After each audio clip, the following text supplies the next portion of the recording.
Welcome to the Rock Fight, where we speak our truth, slay sacred cows, and sometimes agree to disagree. This is an outdoor podcast that aims for the head. I'm Colin True, and joining me today, he doesn't need Mount Everest. He already has Mount Tam. It's Justin Hausman. Good morning. I'm on top of Mount Tam right now. Should we do that? Should we figure out a way to record from outdoor locations? I guess we could just make it up. No one really would know. What do you mean? I'm up on Mount Tam. Is it that windy up there? 1,700 feet or whatever? How did you? Good, yeah, 2,700 feet. Yeah, probably is. Is it 27? I said 1,700. It's 2,700? Yeah, something like that, yeah. I think it's 2,650 or something. It is funny, I think it's no matter where you are. Everyone I've known from the Bay is always Mount Tam. And I'm sure that's almost like an orienting landmark, right? No, is that kind of why people talk, right? It's like, oh, there's Mount Tam. I know where I am. It's really prominent, and it's a pretty cool looking, from three sides. It's almost a volcanic. It's a perfect wedge. So it's right. Yeah. It's the tallest thing on this side of the bay. There's Mount Diablo's taller in the East Bay, which is a double peak, which is pretty cool. Mount Diablo's dope. You can actually see the Sierra from Mount Diablo, which is neat. You can actually see the Sierra from Mount Tam on sometimes, every once in a while, if the air is super clear and it's there's a lot of snow in the Sierra, you can see it from Mount Tam. So what are you seeing there? There's a little white ridge, way kind off of a little white distance. line. Yeah. Although I was on a backpacking trip once with my wife, 5 or 6 years ago in the Sierra, and we were at a cool trailhead that's pretty high in the Emigrant Wilderness called Gianelli, and I think you start out at 9,600 feet. And we were just kind of, bopping around. You were kind of not above tree line, but there weren't a ton of trees. And we were looking to the west and kind of following, you could see okay, here's the mountains, here's where the valley starts. And there was this peak way off in the distance. And I was like, what the fuck is that? And I started I got my map out and I was kind of orienteering where we are, what direction that is. And I realized that's Mount Diablo. That's 200 miles away. And you could see it. No way. It's pretty cool. I mean, John Muir talked about being able to see the Sierra from the Bay Area all the time, on peaks in the Bay Area, back in the whatever that was, the 19th century. He was high. Yeah, that's true. I mean, was he? I'll bet he was. I don't know. I'll bet he was. Well, today we're going to run through some of the more notable and exciting headlines to come out of the outdoor industry and community in the past week, including some news from the Mount Everest area. That's why we started with that Everest kind of joke. But before we get there, a few programming reminders. A hearty welcome to all of our new listeners. If you have just joined the Rock Fight, please throw some stones and follow the show wherever you're listening, whether that's on Apple Podcasts or Spotify or any other podcast app. Just please click follow so you're subscribed and you never miss an episode. And then head over to rockfight.co, sign up for our newsletter. It comes out every Sunday and includes stuff like outdoor history, outdoor industry history, our Justin Hausman retrospective, rose-colored Hausman. I need some more rose-colored Hausmans from you, buddy. I know you do. I know you do. Yeah, got to send those over. And a bunch of other goodies. Go to rockfight.co and click on join the mailing list. And lastly, you want to pick a fight with the Rock Fight? Maybe to send us an email to say hi. We love hearing from our listeners, and we also want your suggestions for what Justin can do next weekend. This is your opportunity, folks. Send suggestions for what Justin should do next weekend to myrockfight@gmail.com. Please don't throw rocks, actually, though, at us. Well, you'd have to drive to our house or something. Yeah. I don't want that. What if you opened the email and it looked like rock was coming at you? I mean, I just don't. I don't want to get hit by rock. I don't want to get into a rock fight. Basically, you're on the wrong show, man. I don't want to get into a real one. So I just want to make sure people understand this is the metaphor. This is the metaphorical rock fight.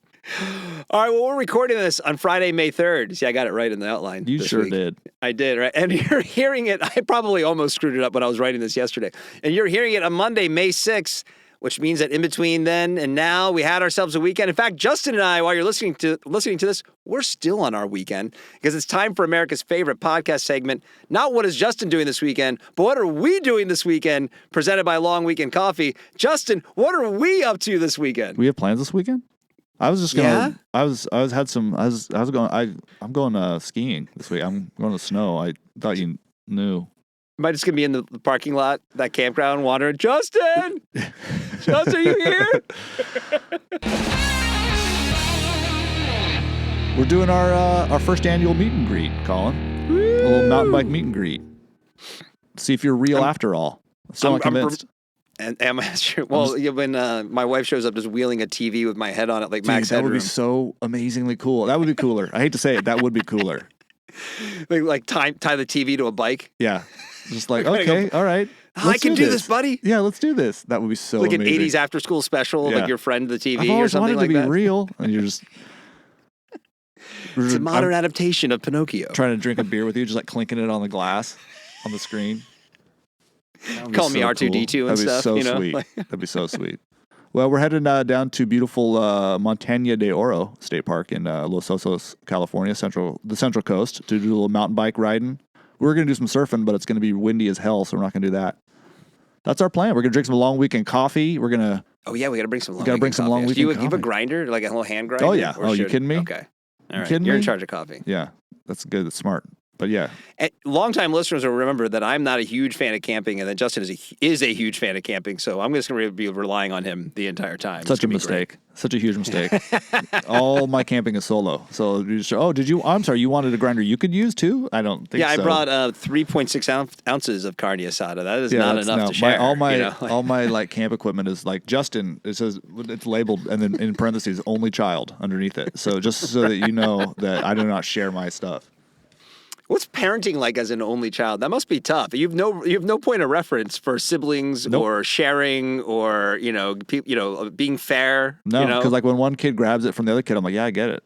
I get it. I mean, that makes sense. Like she's older than you. You have to be stronger. But yeah, if you're in the Central Coast area, you're listening to us on Monday, you might be able to come find us. That's a good point. Good point. Yeah, you should come ride with us. Just don't throw rocks. But yeah, Colin's going to share his. Look for the overly tall man riding around with a guy with a TV on a bike. And the overly tall man's wearing bedrocks. Colin's going to share his location data with everybody that listens to the Rock Fight later on today. So follow my Strava. Yeah, you can just hit him up. All right, well, what we're doing this weekend is presented by Long Weekend Coffee, which we'll be drinking this weekend while we camp.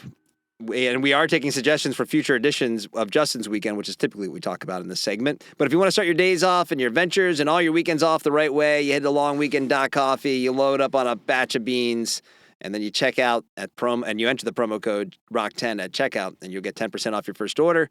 Long Weekend Coffee. This is not, I guess we're kind of making this a long weekend on our own. Sort of, yeah. Yeah. More weekend and coffee, please.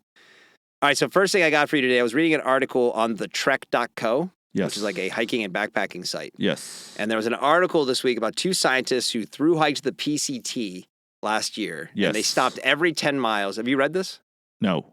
I'm just saying yes a lot. Okay. I appreciate your agreement and support of my narration here. They stopped every 10 miles or so to document and pack out all the trash they found within a defined sampling area to determine how much trash actually exists on the Pacific Crest Trail. So they didn't actually pick up everything or document everything they saw, but they kind of used, like a scientific method to kind of, determine like an estimation of how much trash is actually on there, while also packing out anything they possibly could, literally pounds at a time. Really? And off in case. Yeah, it's a pretty interesting article. I think you'd enjoy it. But I want to start with you and ask you, what do you think the estimated amount of pieces of trash on the PCT is? Estimated. Now, estimated. Yeah, this is after they did the whole thing.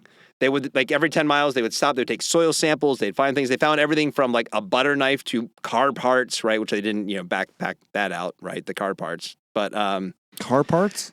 Yeah. Well, think about the PCT goes through, desert. like, yeah, good point. Also, like, there's parts in Northern California where, like, it crosses Interstate 5 at one point. So. Yeah, totally. There was that whole tunnel section down here by the McDonald's. Then you get up into Oregon and you're going through towns. Well, did they talk about that in there? I mean, like, yeah, I could see that being... Yeah, it was concentrated in the higher use areas, clearly. Okay. But there wasn't really a spot that they found, I think, where there was, like, zero. There was definitely very thin. So so that's anything from, like, a gum wrapper to apparently a carburetor.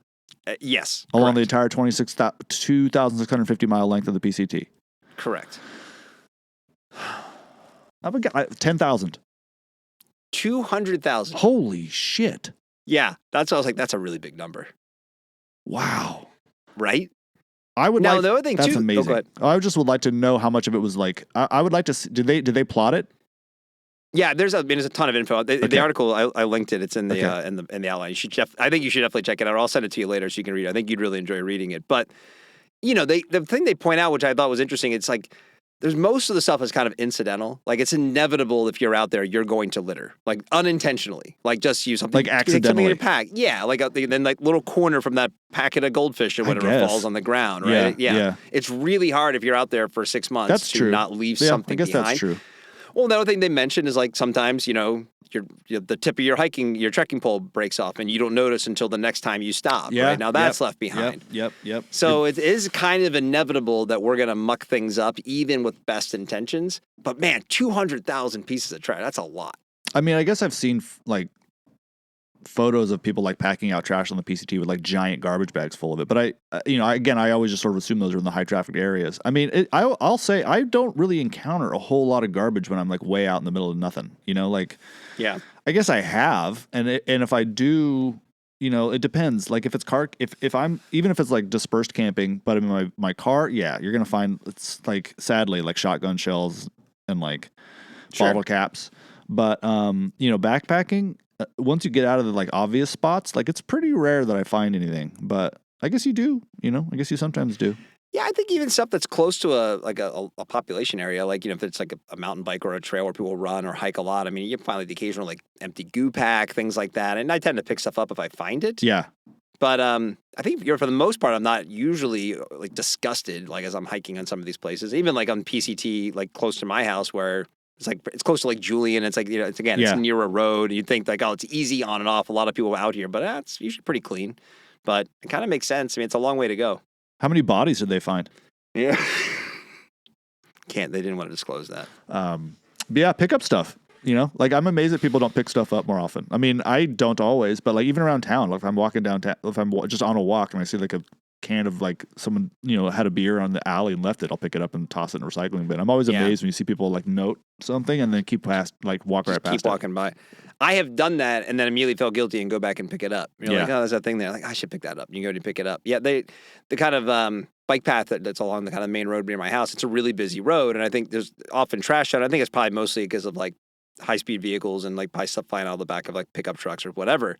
But yeah, it's just like just yesterday there was kind of a piece of cardboard, a piece of foam, and then like a plastic bag. And I knew, and there's also, because we're in, the city that we're in, there's lots of public trash cans. Yeah. So it's like, it's not that long of a walk. I'm not carrying, I mean, I have carried stuff home before, but it's like, I know there's a trash can like 50 yards that way. I'll just go throw it away. I feel like there needs to be way more like community accountability for things, Like, I agree. Like that kind of thing is a great example. I don't know why I do know why, because like for the first few years I lived here, there were forest fires all the time. And like half of them are started by like trucks dragging chains. And like until you live somewhere where that's like a common thing, you're always like, why would a truck drag a chain? Like every day, like some truck is towing something, and there's just a chain just ding along next to the a tinder highway. Pile. And I'm always like, I have before been in situations where I can actually, like, it's a slow enough road or they've stopped, and I'll be like, dude, you're dragging your chain, and like usually they just flip you off. But like it's like, but you tried, and like there should be so much more of that, I feel like there have definitely been times where I've like been on a trail and like someone right in front of me has like walked past like a piece of garbage and like looked at it, kept walking, and I'll make a loud like geez, and like pick it up. Speaking of they tried, have you seen the new Patagonia movie? Wait, I thought you were. No, for some reason when you said they tried, I was thinking of They Live, that like weird like horror speaking film. Of They Live, have you seen John Carpenter? Apparently, I saw a headline this morning, not impressed with Oppenheimer. How old is John Carpenter? Like 1,000? It's like, come on, dude. Like Oppenheimer was incredible. Go. I love you, John Carpenter, but it's time to stop. There weren't enough like bloody talking heads in it. Yeah, I'm sure I wouldn't like Oppenheimer when I'm in my 80s too, and I've got like I don't want to watch a 3-hour movie. Yeah. So right. But, I've seen parts of it. I've seen part of the Patagonia movie, of the unpronounceable movie, the Shitthropocene. Yeah, I watched it yesterday. We've gotten multiple listeners have sent that over for some commentary. So I think you need to watch it.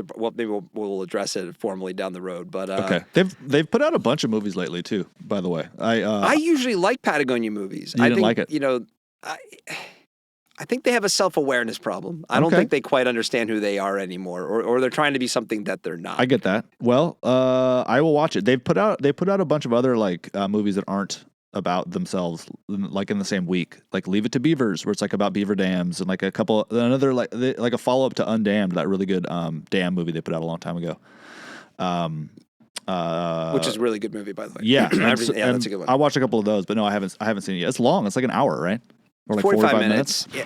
It's a long Yeah, time. there's a little too much featuring. Let's feature ourselves in this, and it made it just feel. And it's also trying to be funny. And I think the general brand tone of Patagonia is not funny. Like it can be enthusiastic. Like when you see like people like dancing and doing their R1 video kind of or whatever. Wry. I would say Patagonia has a bit of a wry vibe. Sure, maybe but slightly they're trying to go irreverent. full mockumentary. They're doing this Philomena Kunk rip off. It had the opposite effect for me of what I'm like. I'd rather just go watch like 4 back-to-back like John Oliver rants on this topic than sit through this. Well, I'll be honest with you. I don't really want to watch any documentaries ever about something that's bad.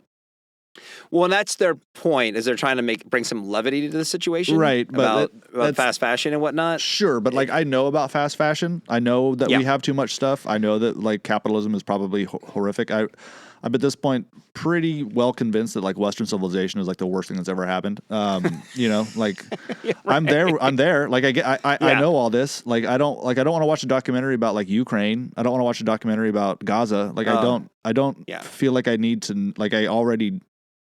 That sounds bad. I'm not trying to say like I don't want to be informed, but like it's gonna be it's a tough ask for me to put on a 45-minute documentary about how people buy too much clothes. Like I know that. No, but you are informed. That's why you're saying that. I agree with you. Like it's like that one about Ukraine that won the Oscar, which I'm sure is absolutely incredible and timely and summarizes everything how I probably personally would feel of it. I know it would just. I would not look forward to that experience. I don't want a movie to end and me to be like. Or like look at my daughters and be like, fuck, right. And I think what you just summarized is my beef, and I think I said we're not going to spend too much time on it, but just to kind of I don't know who the audience is. I think is actually what it comes down to. Like because if the audience is guys like you or me, or people like you and me, like we already know this stuff.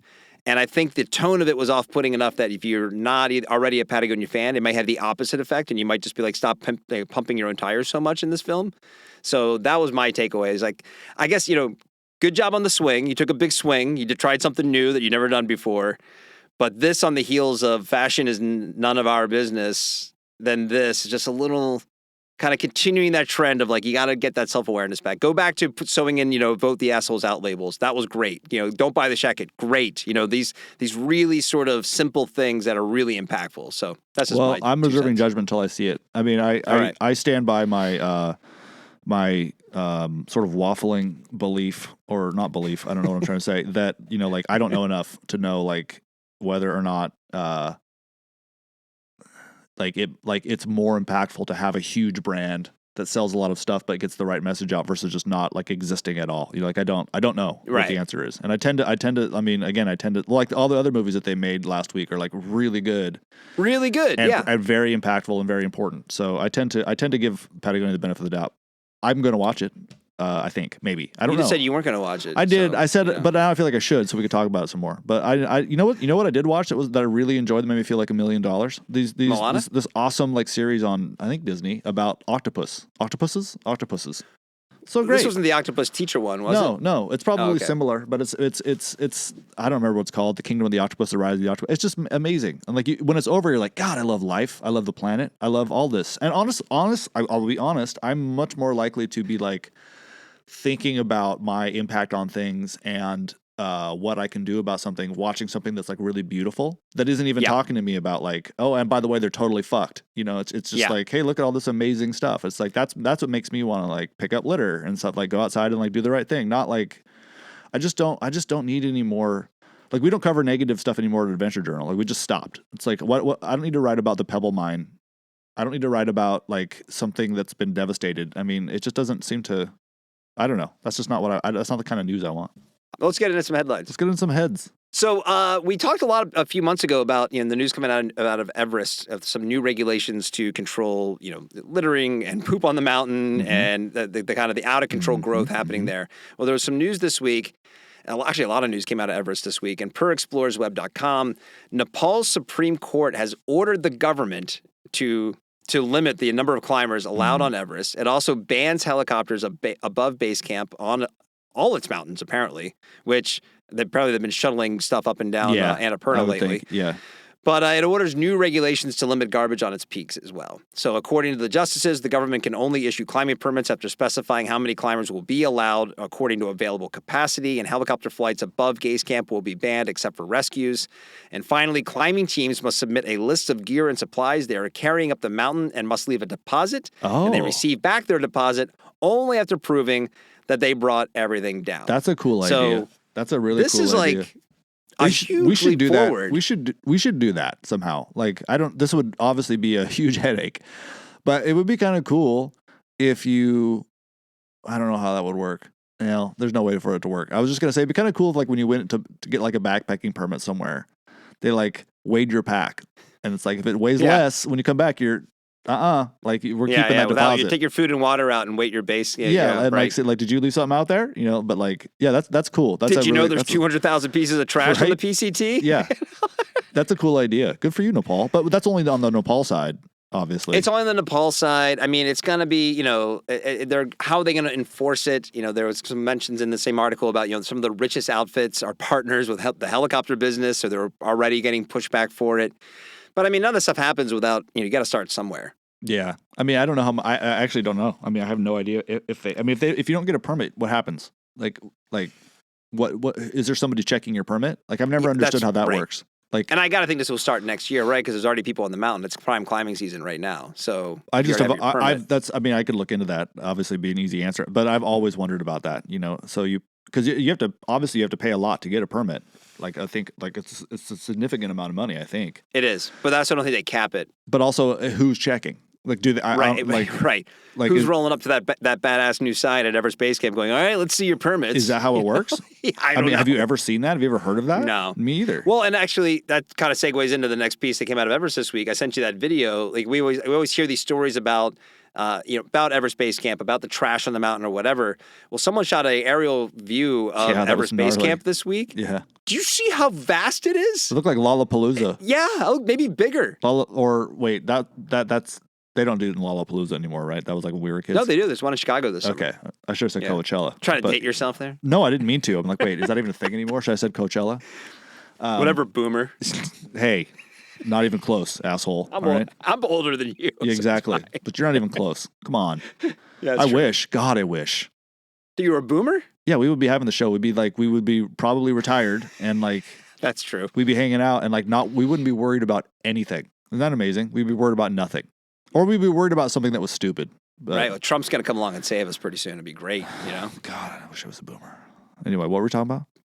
Everest Base Camp video. Oh, yeah. I'll link it in the show notes. It's incredible. It kept going. It just kept going and going and going. How many tents? Like, how long would it take to walk from one end to the other? Like an hour? Probably because you're pretty high elevation and you get real tired. They probably have like, do they have like electric bikes yet? Are people just like, do they have like electric bikes up there? People just like whizzing around on like rad power bikes between probably from the McDonald's to their tent to go get your massage and then go to the movie theater. It's amazing. But you know what's cool about this is it feels like it's getting a little bit closer to my dream of like Everest just being canceled for 5 years. Like, it's like little baby steps toward that. All right, next thing we have up, we had a study came out this week that according to campsite booking app The Dyrt, you ever use The Dyrt? Nope, but I know of it. But I don't use it. So apparently less than half campers, 42.7%, used all the reservations they made in 2023. That's so annoying. In a press release this week, The Dyrt states that amid the overall increase in the number of Americans who camp and the scarcity of campsites, over-reserving campsites has become a strategic exercise to make sure you have a spot. Yep. Of the campers who canceled a reservation in 2023, 87.3% canceled with more than 48 hours notice and 32.2% pulled the plug with less than 48 hours notice. Some canceled multiple reservations in different time frames. And that leaves sold-out campgrounds with open spaces going unused. So you camp more than I do. Like, you think this is a real problem? Yes, this is a huge problem. I mean, you have to do it, though, to a certain degree. So, like, especially in the Bay Area, they open campsites, like, 6 months in advance. It's kind of a complicated situation. But we were just the beneficiaries of this a few weeks back. Like, my next-door neighbors wanted to go camping at this zone over by the ocean near us, and they booked like 2 weeks because you can book up to 14 days or whatever. Right. And that's kind of the only way to secure like so you book that like 6 months in advance. Okay, I have these 2 weeks, and then like you kind of decide when can I go, and then you know like in their case they couldn't, so they like ended up like going, okay, you can go for us on these few days, and you can go for us on these few days, and then like a few of the days just never got collected. Like the site next to us was empty the night that we were there. Probably a similar situation. Like someone booked it and like, just couldn't quite get there. But you have to, because like you can't, for some reason, I'm not sure why it matters. It's like really hard to book one day. Like you have to kind of book a bunch at once. But yeah, it's a huge problem. I mean, I thought it was just at first when you were reading that, I thought that was just going to be people that like legitimately just didn't show up because they couldn't. But yeah, and I mean, I've done it. Like I've Sure. you kind of have to, like when or even backcountry sites are the same way. Like I booked a bunch of sites in Yosemite last summer, or permits, and then like the weather turned to shit, and I was like, well, I can't go. And so I would always like call and cancel, so they're open for walk-ups. But like I'm sure there were people that would have booked had it been available. So this is just kind of the nature of it. I mean, I feel like if I'm booking a last minute trip, I know I'm going to be limited by my choices because I didn't plan in advance. It's not, right? Yes, but also that sucks. I mean, like it definitely sucks. But like, what do you do about it? Well, more campgrounds. I mean, I think ultimately what this means is that that's like there are more people camping than there ever have been before. And like, how often do you hear of a brand new campground? I mean, it happens, but it's not often. Right. And so you have like, a much bigger population than we had at all, like in the 50s when most of these campgrounds seems like they were built. And then you have more people camping than we had per capita than back then. And they're all trying to squeeze into campgrounds that were built decades ago for an entirely different population with an entirely different like outlook on camping. So of course it's going to be like this. So I just think we need way more campgrounds. It's going to be like this without, I mean, you can like get fancy and weird about like reservation systems. And like, I know they're trying to change it a little bit so it makes it easier to sell sites that have been like, because as it is now, like a lot of these places, they don't have any like infrastructure. So like if you cancel, there's no way for them to know.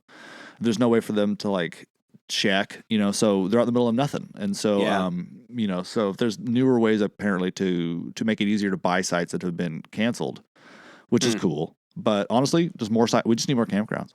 Or you just make everything first come, first serve and just say tough shit, like, I don't know.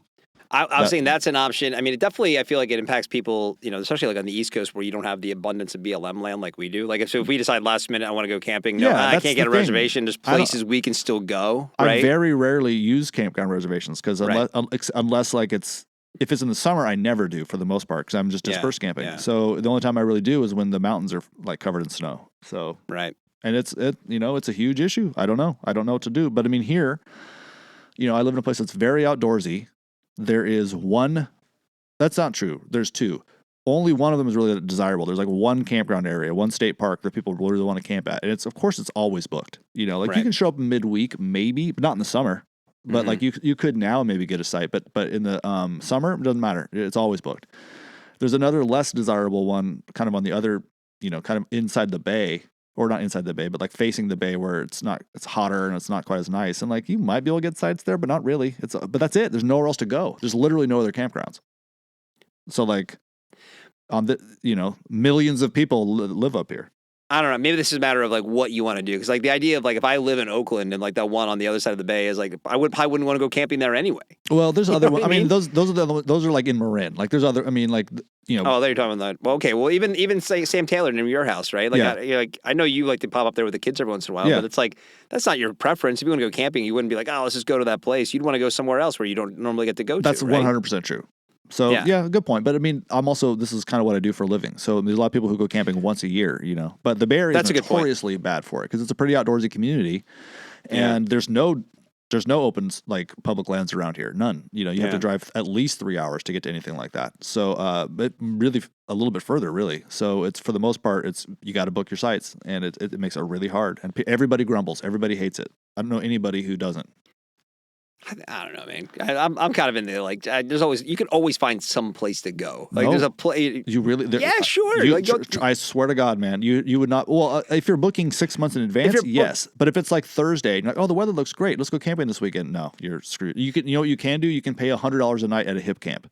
Like someone you can put their tent, your tent up in their like horse pasture or something for like $100. Like you can usually find something like that, but get out of your comfort zone. Then, like, yeah, I understand. Like, same thing. The campgrounds. How dare you? If it's a weekend, get out and go find that unused piece of BLM land. Like, pull over and set up your tent. Like, figure it out. You know, come on. It's supposed I just to be an said there adventure. isn't that though. I mean, like there is if you want to drive. Yeah, 4 there are hours. areas where there isn't. Yeah, and this is that. For sure. Like this is that. Like I mean, most people don't live near BLM land. That's BLM land because it's isolated. Like most people don't live near Forest Service land because it's out there because it's isolated. So most of us, that's a huge commitment to get to it.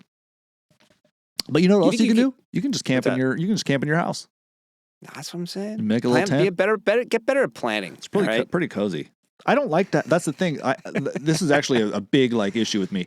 I don't want to have to plan camping.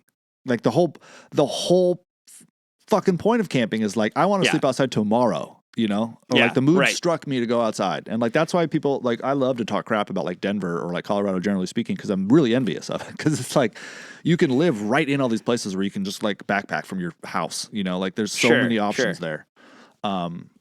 And I guess if you lived like in the foothills of California, you could do that too. You could just bang up in the Sierra. But like, I don't have that option, and so it annoys the shit out of me that like you have a bit of a drive no matter where you're going to go, unless you're going to go to these little local places. That makes a lot of sense. I get that. Yeah, and that's how most people are, though. I mean, because most people live in urban areas. Can I tell you a cool story about where we're about to go camping? Yes, that I think our audience would appreciate. Let's do it. So, I don't know if it's like at this campground, and you're going to think I'm making this up. But I'm not. At this campground, or at least I'm sorry, at this state park. I don't remember when this happened, but it definitely did. This isn't like a urban legend. Somehow, some way, well, probably pretty easy. They saw him, but like a guy was busted like decades ago for like getting into like an outhouse and like being under the toilet, like in the toilet, down. Just like he had this weird like fetish or whatever, but like you'd go, like women would go in there and like squat on the thing and like do their biz, and there was just a guy under there, and like they caught him doing it. Yeah, and like they finally and they pulled him out, but like it was like a big news story. How long was he in there? I don't know. How did he get in and out? Don't know. Just like through the hole. I don't remember any of that. Like I have no idea. But is it weird that I'm more excited to go now? Like I don't know. I can't point out which outhouse it was. But you better figure it out before we get there. It's still like the gnarliest thing I've ever heard. Apparently that's happened in other places too. It's like people. If you can't find me for a few hours, don't go searching around the outhouses. Yeah, all right. Okay, because I won't be there. I promise. I don't know if he was in like a hazmat suit or like what. I don't remember the details. I'm sure that was part of the allure for him. You know, wasn't that wild? People are fucked up, man. Some people, yeah. All right, well, the last story we got today, rock fight paddling correspondent Joe Podolchak from Paddling Magazine reported this week that he reported in Paddling Magazine, actually, that this past week a story of a man missing in the Grand Canyon. Joe writes that the National Park Service is searching for a missing man and his dog in the Grand Canyon and believes the pair may have launched on the Colorado River on a homemade raft. I actually included a picture of the raft if you want to take a peek there. Oof. On April 21st, 2024, the NPS located a presumably abandoned Toyota Tacoma belonging to Thomas Lee Robeson of Santa Fe, New Mexico, at Lee's Ferry, the launch point used for the majority of paddlers embarking on a Grand Canyon River trip.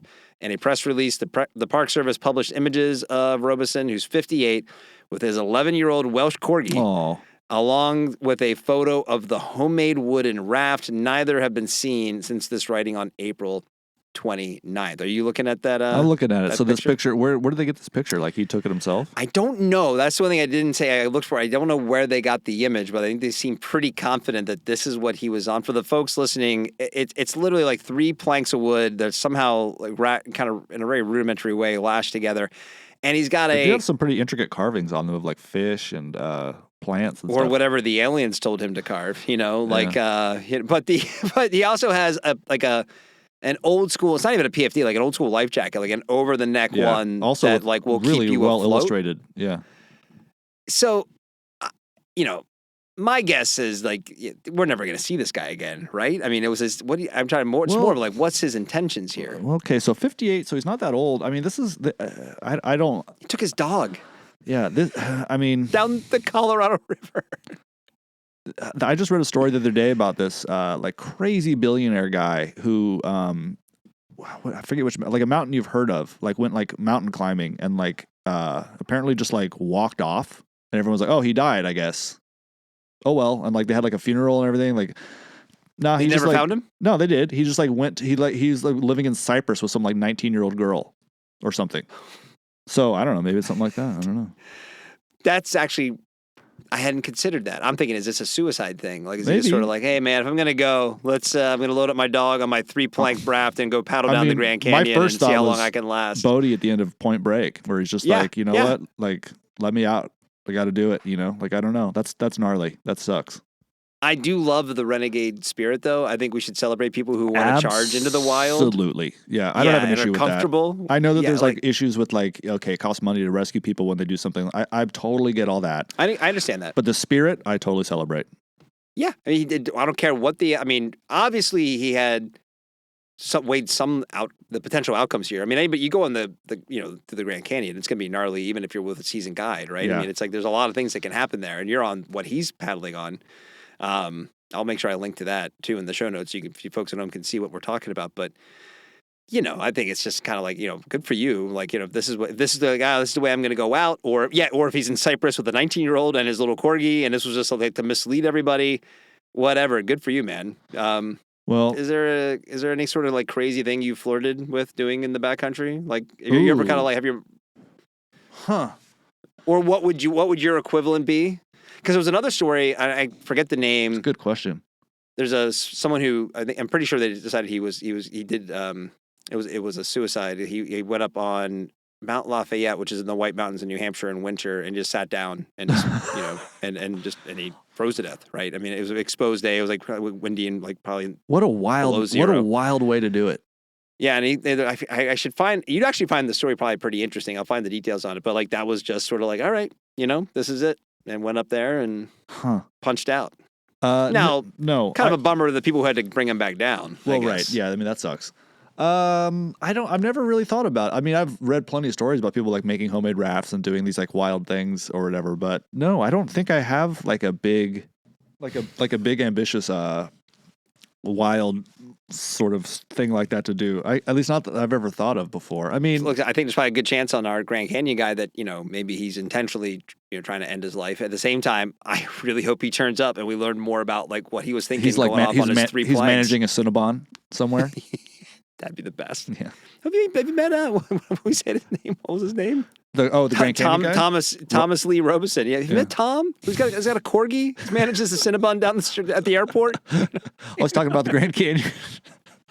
Oh God! He said what he said. He said he paddled the whole thing on 3 pieces of wood. Isn't that crazy? That's how he did. That's how I end the story. I mean, this isn't like me making this up, but like that's how I end the story of the Placid expedition, where like this old guy in this nursing home would be telling all the people there that he rode a snowmobile to the North Pole, and they're all like, yeah, all right, whatever, crazy guy. And his son was like, no, he actually did that. That's amazing. That's the best. Yeah. I hope I'm like, old and delusional one day, just like telling stuff that some of it I did, some of it I didn't. You'll never know. And neither would you, frankly. Yeah, I'm happy either way. Yep. So. All right, man, we can wrap it up there. I guess we should, I was going to say what's going on, but I guess I know what's going on. You're packing for your camping trip. For the camping trip, yeah. Yeah, I gotta pull some bins out. I gotta go find my tent. The bins, yeah. I wasn't gonna bring a tent, but now it's gonna be cold, so I gotta bring a tent. Why? Just put the just drop the sides on the I guess I could do that. Soft topper. I'll still bring a tent just in case. Yeah, good point. All right, well that's the show for today. Listen, the Rock Fight, it's a production of Rock Fight LLC. For Justin Hausman, I'm Colin Truth. Thanks for listening. Do all that stuff we said at the beginning. Go click follow. Go sign up for our newsletter. Do all the good stuff. Share the show. Share our website with some pals. Spread the Rock Fight words, the word of the Rock Fight, I should say, with people that you know who might be interested, or maybe people who aren't even interested. That would be great. So, anyway, he's here to take us out. Krista Makes, he's going to sing the Rock Fight fight song right now. And we'll see you next time, Rock Fighters.